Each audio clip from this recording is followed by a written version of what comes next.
पूर्णांश हमारा आ गया 2 और यहाँ पर हम लगा देंगे पॉइंट। अब हमें 316 का पूर्णांश निकालना है, तो हमें क्या करना पड़ेगा? सबसे पहले हम ऐसा करेंगे, 31 का देखेंगे 6 में, लॉगरिथम में 31 का देखेंगे हम 6 में, तो आएगा 4997। यहाँ पर क्योंकि 3 डिजिट हैं तो हमें मैंटिसा नहीं देखना है, हमें सिर्फ 31 का 6 में वैल्यू देखनी है। अगर एक और कोई डिजिट होता तो फिर हम मिड डिफरेंस देख के और उसको प्लस कर देते, बट यहाँ पर तो है ही नहीं। ठीक है, प्लस। अब हम इसका भी पूर्णांश निकालते हैं, तो यहाँ पर 3 डिजिट हैं, 3 - 1 2 पॉइंट। अब यहाँ पर भी 3 डिजिट हैं, तो 4 का हम देखेंगे 2 में आएगा तो 7340। ठीक है, इतना आ गया। आप चाहें तो नोट करते जाइए साथ के साथ।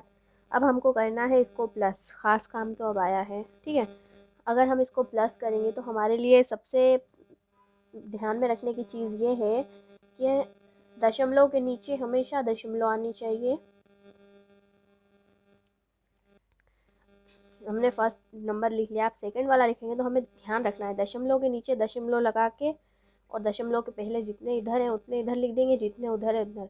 भले उधर बाहर निकले, इधर ज़्यादा हो कम हो उससे मतलब नहीं है, दशमलव वाले का रूल है कि दशमलव के नीचे दशमलव होने चाहिए।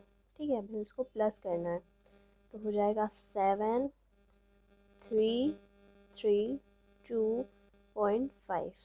ठीक है, 5.2337 ये आ गया लॉग की वैल्यू। बट इस इंटू का ये फाइनल आंसर नहीं है। लॉग निकालते हैं, उसके बाद लॉग के बाद हम क्या निकालते हैं? एंटी लॉग निकालते हैं।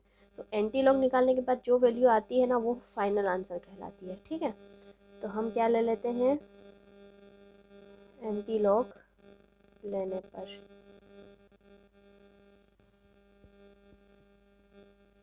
एंटी लॉग लेंगे तो क्या हो जाएगा?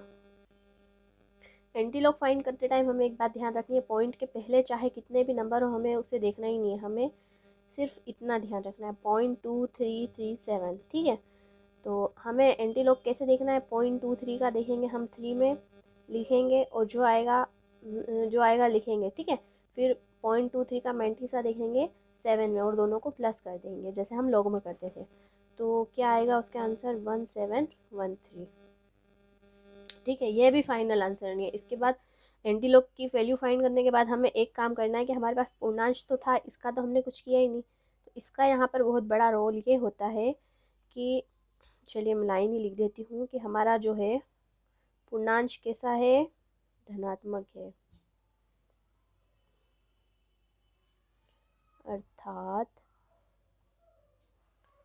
5 में 1 बढ़ाने पर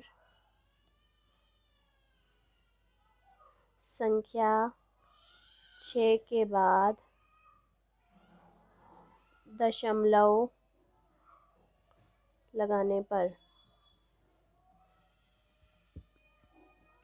यहाँ पर आप देख सकते हैं कि हमारा जो पूर्णांश है वो 5 है, और ये पूर्ण रूप से धनात्मक है। ठीक है, अगर लघु गुणक का मान अगर हमारा धनात्मक है, पूर्णांश है, पूर्णांश जो है हमारा फुल धनात्मक है,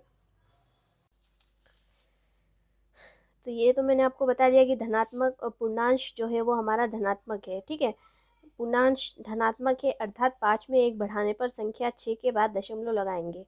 इसका मतलब ये हुआ कि हमने इतने का तो पहले यूज़ करके एंटी लॉग निकाल लिया। अब इसका जो मेन रोल है वो क्या है कि 5, यहाँ पर क्या लिखा हुआ है? 5। ठीक है, अब धनात्मक है पूर्णांश, तो 5 + 1 करेंगे तो क्या आएगा? 6 आएगा, है ना? तो जो 6 डिजिट के बाद हमें लेफ़्ट टू राइट दशमलव लगाना है, तो 1713। अब यहाँ पर 1 2 3 4 ही डिजिट है, तो अब हमें 2 डिजिट और चाहिए, तो हम क्या लगा देंगे? 2 ज़ीरो लगा देंगे, तो क्या हो गया? 6, और फिर क्या लगा देंगे? पॉइंट लगा देंगे। ये इसका फाइनल आंसर हो गया। मतलब 316 × 442 का हम अगर इंटू करेंगे तो ये आएगा। अगर आप कैलकुलेटर से ऐसे भी करके देख सकते हैं तो भी यही आएगा, और लॉग से निकालेंगे तो भी यही आएगा। ठीक है, और एंटी लॉग निकालने के कई सारे जैसे अगर माइनस में है, 1 से छोटा है, दशमलव में है, अलग अलग टाइप से जो है लॉग एंटी लॉग निकालते हैं। मतलब बहुत सारी कंडीशंस होती है इसमें, तो इंशाल्लाह आने वाले जो वीडियोज़ हैं उसमें हम ये सब चीज़ें देखेंगे और मैं आप लोगों को अलग से जो जो खास खास चीज़ें हैं वो बताऊँगी। और अगर आपको कोई डाउट रहता है, सजेशन है, आप मुझे कमेंट बॉक्स में बता सकते हैं। Thanks for watching.